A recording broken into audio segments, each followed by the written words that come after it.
2024 গ'ল গাইজ আজি হৈছে 31 ডিচেম্বৰ আৰু এতিয়া বৰ্তমান বাজিছে 10:10 প্ৰায় 2 ঘণ্টাৰো কম আছে আপোনাৰ 2024 যাবৰ কাৰণে 2024 মোক বহুতখিনি শিকালে আপোনাৰ 2024 মোক মৰ্মে এটা কথা উপলব্ধি কৰাই দিলে যে এই পৃথিৱীত সকলোতকৈ পাৱাৰফুল হৈছে ভগৱান শ্ৰীকৃষ্ণই আৰু তেওঁ যদি আপোনাৰ লগত থাকে তেতিয়াহ'লে কাৰো সামৰ্থ্য নাই আপোনাৰ বেয়া কৰিবৰ কাৰণে 2024 মোৰ জীৱনলৈ বহুত ধুমুহা আহিছিল সেই ধুমুহাবোৰত মই উজতি খাইছিলোঁ কিন্তু মোক ভগৱান শ্ৰীকৃষ্ণই ধৰি কিনে নতুন দিশ দেখাই দিছিল 2024 চনৰ জানুৱাৰী মাহৰ পৰাই মোৰ জীৱনলৈ ধুমুহা আহিছিল কিন্তু সেই ধুমুহাই মোক তেহেজ নেহেজ কৰিব নোৱাৰিলে সেই ধুমুহাই মোক মোৰ ভগৱান শ্ৰীকৃষ্ণৰ কিমাননো শক্তি আছে তাৰ লগত পৰিচয় কৰাই দিলে আৰু ভগৱান শ্ৰীকৃষ্ণই বিভিন্ন ধৰণৰ সমস্যাত পেলাই মোক জীৱন মানেনো কি বুজাই দিলে 2024 চনত মই প্ৰভুক বহুত বেছি ভাবিছোঁ বুলি ক'ম কাৰণ কিয় বাকী কেইটা বছৰত ভগৱানক মই এটা সময়তে ৰাতিপুৱা আৰু গধূলি দুটা সময়তে মনত কৰাছিলোঁ কিন্তু 2024 চনত এনেকুৱা দিন আহিছে যে অলপো এটা ক্ষণ নাই যিটো ক্ষণত মই তেওঁক বিচৰা নাছিলোঁ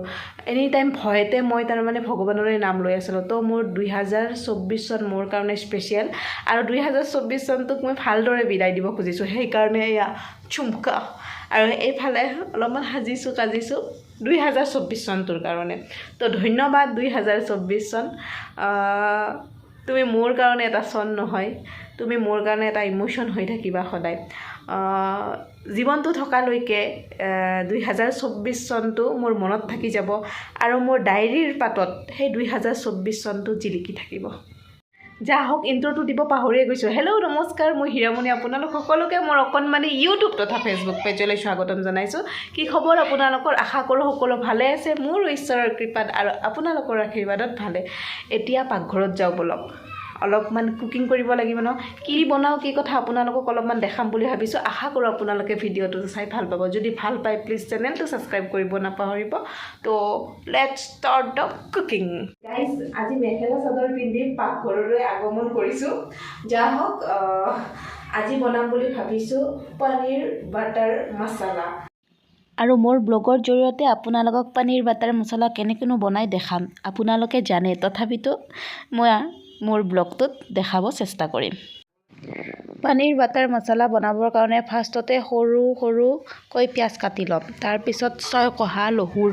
সৰুকৈ কাটি ল'ম 6 কহা মানে ইয়াতে 8-10 কহা মানে থকা যেন পাওঁ দেই তাৰপিছত গাইজ মই এয়া 4টা বিলাহী লৈছোঁ আৰু এই বিলাহীকেইটা মই কাটিং কৰিম বিলাহীকেইটা মই ঘৰুৱা বিলাহী লোৱা নাই হাইব্ৰিড বিলাহী লৈছোঁ যাতে আঞ্জাখন টেঙা নহয় আৰু এইফালে বিলাহীকেইটা মই ধুব পাহৰি গৈছিলোঁ সেইকাৰণে বিলাহীকেইটা ধুই আছোঁ ৰ'ব তাৰপিছত বিলাহীখিনি সৰুকৈ কাটি ভিজাই থোৱা শুকান জলকীয়া কেইটা গ্ৰেণ্ড কৰি ল'ম আৰু এয়া গ্ৰেণ্ড কৰা হ'ল চাওকচোন কি ধুনীয়া কালাৰ হৈছে বিলাহীখিনি একেবাৰে খাও লাগিছে তাৰপিছত এটা পাত্ৰত মই অলপমান দৈ ল'লোঁ দৈত অলপমান ধনিয়া পাউডাৰ দিম যাতে দৈখিনি নাফাটে আৰু ধনিয়া পাউডাৰখিনিও ভালদৰে কুক হয় আঞ্জাখন সমৃদ্ধিশালী কৰিবৰ কাৰণে মই ইয়াত 18টামান কাজু 10 মিনিটমান ভিজাই ল'ম আৰু তাৰপিছত গ্ৰেণ্ড কৰি ল'ম তাৰপিছত কেৰাহী পাতি অলপমান গৰম হ'ব দি মিঠাতেল দি দিম যাতে মাখনখিনি নজ্বলে তাৰপিছত এচামুচ বাটাৰ দি দিম অকল ফ্লেভাৰৰ কাৰণে তাৰপিছত মই ইয়াতে এড কৰিম গোটা মছলা আপোনাৰ ইলাইচি লং তাৰপিছত তেজপাতো দি দিছোঁ এনেকৈ দি অলপমান লৰাই দিম তাৰপিছত প্ৰথমতে মই কাটি থোৱা নহৰুখিনি এড কৰিম আৰু 30 ছেকেণ্ডমান ভাজি থাকিম তাৰপিছত মই ইয়াতে এড কৰিম পিঁয়াজখিনি আপোনাৰ সম্পূৰ্ণ ব্ৰাউন নোহোৱালৈকে ভাজিয়ে থাকিব পিঁয়াজখিনি ব্ৰাউন হোৱাৰ পিছত মই ইয়াতে আপোনাৰ এড কৰিম আদা আৰু নহৰুৰ পেষ্ট তাৰপিছত মই ইয়াতে এড কৰিম কাশ্মীৰী পাউডাৰ আৰু হালধি পাউডাৰ গাইজ ইয়াৰে কালাৰখিনি চাওকচোন কি ধুনীয়া হৈ পৰিছে একদম খাও লাগিছে তাৰপিছত মই ইয়াতে টমেটোখিনি যে পেষ্ট কৰি থৈ দিছিলোঁ সেইখিনি এড কৰিম টমেটো পেষ্টখিনি এড কৰাৰ পিছত ইয়াতে এড কৰিব লাগিব আপোনাৰ নিমখখিনি গতিকে ইয়াতে নিমখ অলপমান এড কৰিম আৰু টমেটোৰ ভালকৈ ফ্লেভাৰখিনি আহিবৰ কাৰণে ইয়াক ভালকৈ লাৰি থাকিম তাৰপিছত গাইজ মই 2-3 মিনিটমানৰ কাৰণে এইখিনি ঢাকন মাৰি থৈ দিম বেকগ্ৰাউণ্ডৰ গান শুনি শুনি একদম ডেন্স ওলাই গৈছে গাইজ মোৰ তাৰপিছত ঢাকনিখন গুচাই মই ইয়াতে দৈখিনি এড কৰিম দৈখিনি বেছি ৰান্ধিবৰ প্ৰয়োজন নাই দৈখিনি তেতিয়ালৈকে ৰান্ধিব লাগিব যেতিয়ালৈকে তেলখিনি বেলেগ হৈ নাযায় এই আঞ্জাখনৰ ভাৰসাম্যতা বজাই ৰাখিবৰ কাৰণে আপুনি কাজুৰ পেষ্ট আৰু দৈ দিবই লাগিব ইয়াক স্কিপ কৰিব নোৱাৰে নহ'লে পনীৰ বাটাৰ মছলা টেষ্ট নাহিব দৈখিনি দিয়াৰ লগে লগে গাইজ ইমিডিয়েট কালাৰ চেঞ্জ হ'ল কি ধুনীয়া দেখিছে ন দেখিবৰ কাৰণে যিকোনো বস্তু এটা ৰন্ধাৰ পিছত যেতিয়া কালাৰ ভাল হয় বা সোৱাদ হয় তেতিয়া সঁচাকৈ নিজৰ মনটো বহুত ভাল লাগে তাৰপিছত বেকগ্ৰাউণ্ডৰ এটা গান বাজিল হাল্লা মচা হে হাল্লা মচেগা কিবা এনেকুৱা য়ে হুদগৰ মে না ৰুকেগা আইলা ৰে আইলা মস্তি কাপাইলা আইলা ৰে আইলা তাৰপিছত মই ইয়াতে এড কৰিম কাজুৰ পেষ্টখিনি কাজু দিয়াৰ লগে লগে আঞ্জাৰ কালাৰে চেঞ্জ হৈ গ'ল কি ধুনীয়া হৈছে ন দেখিবলৈ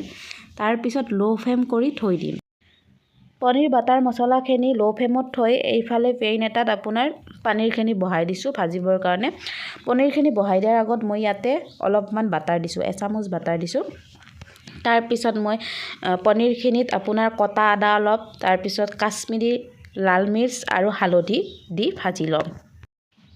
পনীৰখিনি ভাজা হোৱাৰ পিছত মই পনীৰ বাটাৰ মছলাখিনিত পনীৰখিনি এড কৰিম তাৰপিছত গাইজ মই ইয়াতে এড কৰিম গৰম মছলা কচুৰি মিঠি আৰু অলপমান চেনি যাতে টেঙাখিনি নাইকিয়া হৈ যায় তাৰপিছত অলপ গাখীৰ এড কৰিম আৰু অলপমান পানী দি ল' ফ্লেমত 5 মিনিটমান ঢাকন দি থৈ দিম আৰু ফাইনেলি গাইজ এয়া পনীৰ বাটাৰ মছলা ৰেডি হৈ গ'ল সঁচাকৈ বহুত ধুনীয়া হৈছে খাবৰ কাৰণে মানে টেষ্ট কৰিবৰ কাৰণে অলপ দেও আগতে নিমখ হৈছে নে চব ঠিকে আছে তো বহুত ভাল হৈছে আশা কৰোঁ আপোনালোকে ভিডিঅ'টো চাই ভাল পাইছে আৰু যদি ভাল পাইছে প্লিজ চেনেলটো ছাবস্ক্ৰাইব কৰিব নাপাহৰিব 2-3 বাৰমান ক'লোৱে প্লিজ ভাল পাই যদি কৰি দিব আৰু এয়া হ'ল 31 তাৰিখৰ ভাত সাজ পনীৰ বাটাৰ মছলা ভাজি আৰু অলপমান দালি আৰু গাইজ এতিয়া বাজিছে 1:30 মান যেতিয়া মই এইখিনি শ্বুট কৰি আছিলোঁ যা হওক এতিয়া মই ভাত খাওঁ দেই গাইজ আজিলৈ আহিছোঁ আৰু এবাৰ কৈছোঁ যদি ভিডিঅ'টো চাই ভাল পাইছে চেনেলটো ছাবস্ক্ৰাইব কৰি দিব আজিলৈ আহিছোঁ সৰ্বে ভৱন্তু সুখিনঃ